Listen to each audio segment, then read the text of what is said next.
I stared at my phone, muttering, "Please tell me this isn't real," as I squinted at the blurry photo. There, tied to a white plastic lawn chair with neon orange garden hoses, sat my little brother Ethan, half smiling, a giant pool noodle wedged behind his head like a ridiculous crown. His phone rested in his lap, clearly mid-live stream when the shot was taken. Behind him stood a furious woman in a floppy straw hat and oversized sunglasses, jabbing her finger at the camera as if delivering a grand proclamation.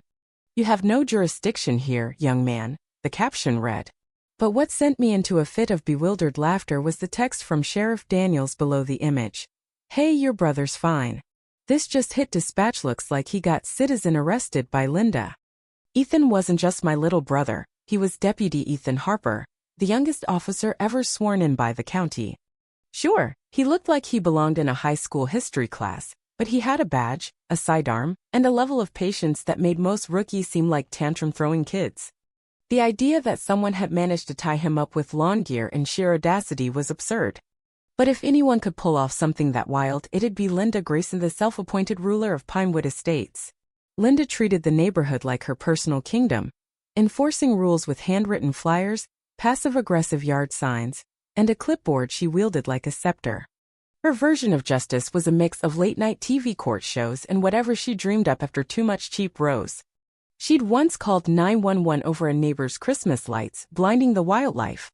Another time, she tried to ban a kid's basketball hoop for excessive bouncing. She wasn't just a busybody, she was the ultimate neighborhood tyrant. And somehow she'd nab my deputy brother like he was a stray cat. The morning had started off routine. Ethan had the day off and was supposed to meet me for lunch at Rosie's Diner, our usual Thursday spot. I got there early, ordered 2 cheeseburgers and fries, and waited. 10 minutes turned into 20. I figured he'd stopped to help someone or got stuck in traffic. Then came the text from Daniels, followed by the photo, and finally a call from dispatch saying Ethan's body cam had cut out inside some residential shed. Panic hit me like a punch, sharp and icy. I grabbed the food, bolted from the diner, and sped off in my truck. I tried Ethan's cell voicemail. Tried again, nothing. Then I called the sheriff. "Yeah, we caught it live," Daniel said. He tapped his live stream before it got covered. Looked like he was showing his badge, but she kept yelling about fake IDs and secret government plots in quiet suburbs. "He's okay, but we're trying to keep this from blowing up." "Blowing up?" I snapped. "She tied up a cop." "Well, technically it was pool toys," Daniels replied. "We're aiming for diplomacy." I hung up and gunned it. By the time I reached Pinewood Estates, Linda's voice was already booming like a megaphone of self-righteousness. She stood in the cul-de-sac, arms waving, yelling at someone hidden behind trash cans.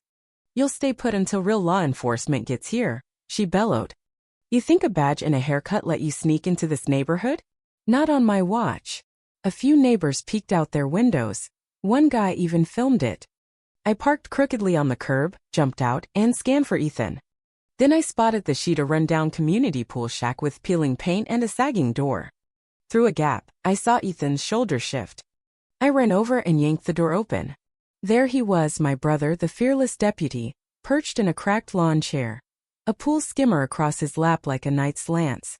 A strip of duct tape hung limply off the chair where it hadn't stuck. He looked up at me deadpan. "Took you long enough." "What happened?"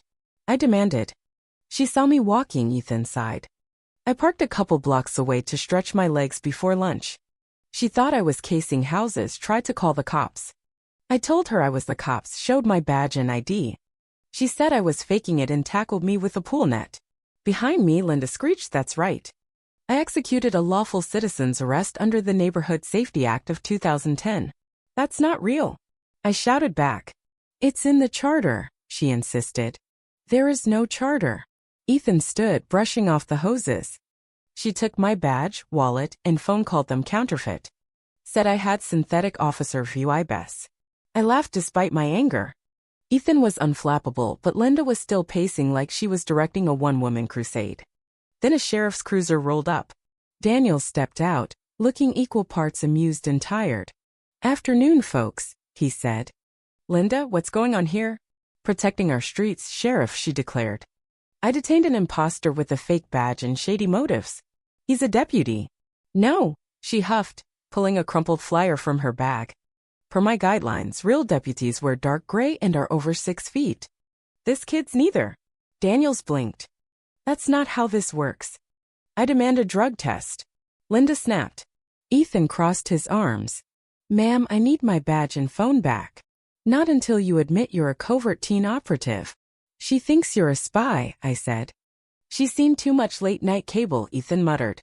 Linda tripped over her own hose while storming to her car for EVY Denke, and the neighbors burst out laughing. Ethan finally grinned. Lunch still on? Yeah, I said, clapping his shoulder, but you might be a celebrity now. As Daniels cuffed Linda for obstructing an officer and resisting procedure, Ethan quipped, next time I'm hungry, I'm avoiding Pinewood. But I had a feeling this was just the start. Linda Grayson wasn't the type to back down quietly.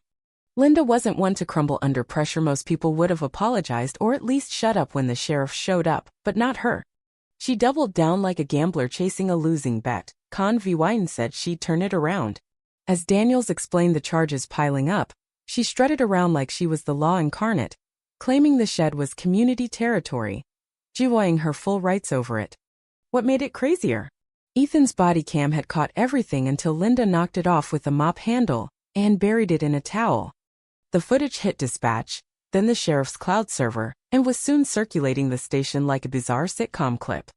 What we didn't know then was that a kid next door had filmed it all from his window and posted it to TikTok. By mid-afternoon, it had 10,000 VYUs. By night, millions.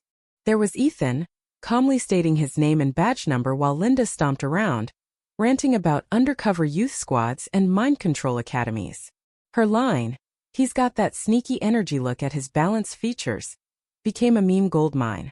Back in the moment, Linda waved Ethan's badge like a trophy, refusing to return it, claiming it was Uidenke in a civilian probe. Daniel struggled to keep a straight face. When her arguments flopped, she whipped out a fake county letter she clearly typed up herself, announcing she was placing Ethan and Daniels under neighborhood watch. You forged a seal, Daniel said, inspecting it. That's a felony. It's decorative, she snapped. She was cuffed gently since Daniels hoped to avoid a scene. Naturally, she made one, yelling about tyranny and staged arrests as she was led to the cruiser, even claiming Ethan was a bioengineered enforcer from overseas. He's from Kansas, I said. They start young, she hissed. At the station, half the deputies fought to stay professional while the other half lost it laughing. Ethan filed his report like it was routine, listing the hose type, chair brand, and confiscated items including a sticky notepad and a conspiracy pamphlet Linda had shoved at him. Asked how he felt, he deadpanned, I've had worse blind dates. By noon, the sheriff's office released an edited body cam clip to the press to counter the VY Rao storm, with a statement. Deputy Harper showed remarkable composure in an utterly bizarre encounter. Linda, from her cell, demanded a UN representative, scribbled urgent edicts on napkins, and tried to sue everyone involved. By 6 p.m., she'd snagged a backseat interview YEW with a news crew, ranting about a juvenile cop conspiracy. The anchors cut away to hide their giggles. The fallout was swift. Linda had tormented Pinewood for year-fake fines, petty complaints, even telling a guy his dog's bark was too aggressive for Harmony. Now, with her meltdown public, people fought back. A petition to strip her of any neighborhood sway hit 1,000 signatures fast. Her house got dubbed Linda's Lair on Google Maps. That night, Ethan and I sat on my porch. He munched his burger, badge back in hand, and said, I knew this job had risks, but not pool toys and paranoia. She had a binder, I said. Tab's colors one section was shady birds. He nearly choked laughing. This isn't over, you know, I warned. He nodded. Next time, I'm bringing backup animal control. She hates raccoons. The next morning, a courier dropped off a padded envelope stamped, Confidential Citizen Court. Inside was a 3-page, Comic Sans lawsuit from Linda, suing Ethan for emotional distress and weapon flaunting near petunias, complete with a blurry photo of his holster circled in marker. Ethan read it, handed it to me and said, This isn't legal, it's a meltdown with staples. Sheriff Daniels had their attorney Ms. Clara Evans re-VYEW it. She laughed so hard the office heard it, suggesting we frame it. Linda kept going, though phoning the mayor, the library, even the pet rescue with wild accusations, like Ethan using soothing tones as mental sabotage. Meanwhile, her VY Deo exploded memes, remixes, Even a kid's toy reenactment with a doll as Linda. Pinewood residents finally spoke up, exposing her fake enforcement gig. No HOA existed. She'd invented it all with a binder titled Suburban Code. Daniels launched a probe. Linda had tracked neighbors' trash habits, mailed fake fines with payment instructions to her PO. Box straight-up fraud. The community met, voted her out unanimously, and barred her from meetings. She showed up the next day in a cape, declaring herself a sovereign peacekeeper, and tried to suspend Ethan. Daniels escorted her out as she yelled about a non-existent citizens' council. A week later, we snapped pics by the shed, now sporting a Deputy Ethan's hideout sign. Nothing prepped me for this, he said. Pull gear and a clipboard dictator? I teased. He smirked. Next time, raccoons.